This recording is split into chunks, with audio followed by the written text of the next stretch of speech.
Je sais que vous avez dû tomber sur cette phrase-là. C'est une phrase qui est un peu répandue. Il y a d'autres mecs qui ont pris ça pour floquer sur certains maillots. Tu choisis mal ta femme, tu rates ta vie. En s'adressant bien sûr aux hommes. Et vous voyez, dans ce genre de phrase-là, l'accent est mis sur la femme. Est-ce que c'est une bonne femme? Est-ce que c'est une mauvaise femme? Et dans le pensif des Africains, surtout dans le monde francophone, qu'un homme réussit, c'est grâce à sa femme. Qu'un homme échoue, c'est grâce à sa femme. On a mis une énorme responsabilité sur le dos des femmes concernant le succès ou l'échec d'un homme.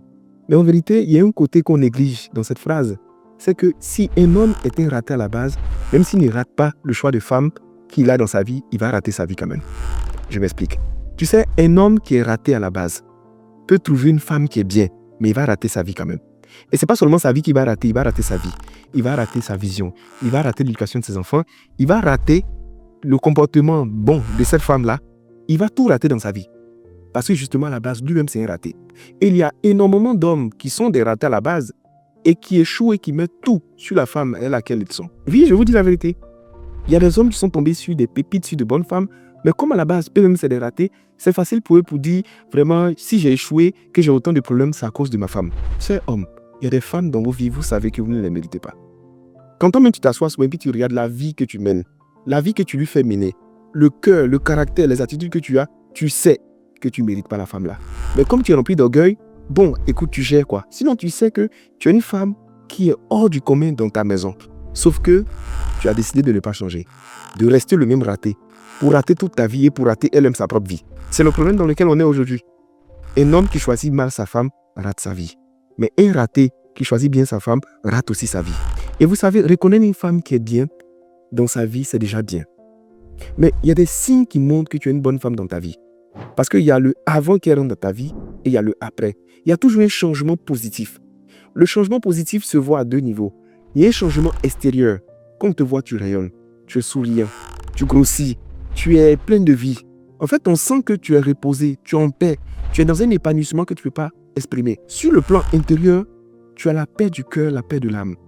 Tu as une vision qui prend de la forme et de la hauteur. Tu es quelqu'un qui est épanoui intérieurement. Tu es quelqu'un d'ambitieux, quelqu'un qui veut battre des records, quelqu'un qui a envie de se dépasser. Ça, ce sont des signes qui montrent que tu es une bonne femme dans ta vie. Mais quand tu n'as pas une bonne femme dans ta vie, c'est carrément le contraire. C'est-à-dire, ta vie va passer son temps à péricliter.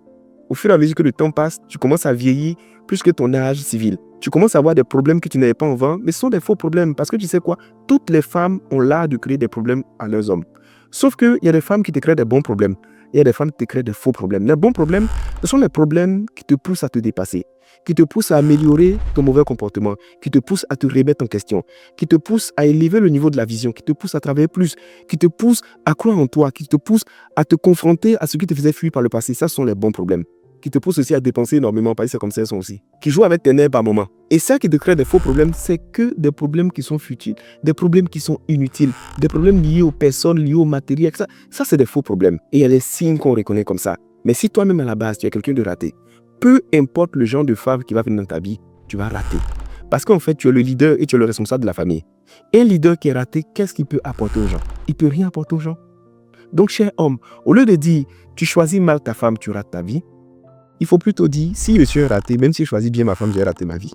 Et tu sais, en tant que leader, tu as tellement de responsabilités sur ton dos que tu dois faire attention à ta conduite et à ta marche de chaque jour. Un homme qui est guidé par ses pulsions, par ses émotions, même s'il a une bonne femme, il va rater sa vie.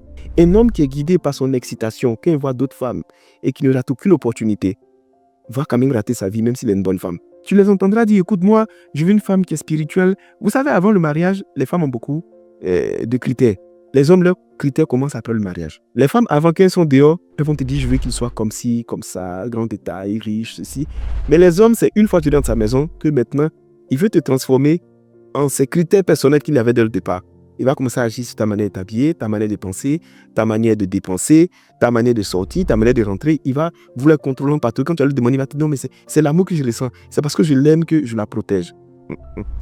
C'est maintenant que tu vas connaître ces vrais critères qui t'ont caché. Mais en vérité, je souhaite qu'on ait moins d'hommes ratés. Parce que, tu sais, seul un raté peut rater le choix de sa femme.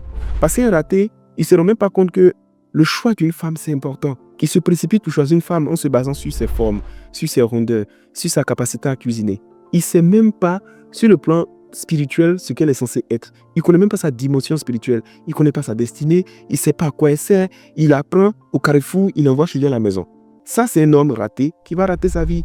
Et il y a d'autres qui prennent le temps d'observer, qui prennent le temps de prier, qui prennent le temps d'analyser, qui vont regarder le comportement de la femme parce qu'ils savent que c'est ce même comportement qui va être légué aux enfants, qui va regarder le mindset de la femme, sa vision, qui va regarder ses principes, qui va regarder sa foi, qui va regarder sa manière de se comporter, ses amitiés, son entourage, la famille de l'est issue. Il va regarder tout ça avant de dire, c'est celle-là que j'ai choisie. Là, quand tu choisis comme ça, si c'est une personne qui est ratée, mon cher, même si tu tombes sur une mauvaise femme, quand tu n'es pas raté, on peut quand même rectifier le tir. C'est-à-dire tu peux te rattraper rapidement et puis gérer la situation. Mais quand toi-même tu es raté, que en plus de ça, tu rates le choix de ta femme, de rater. Ah, du courage à vous.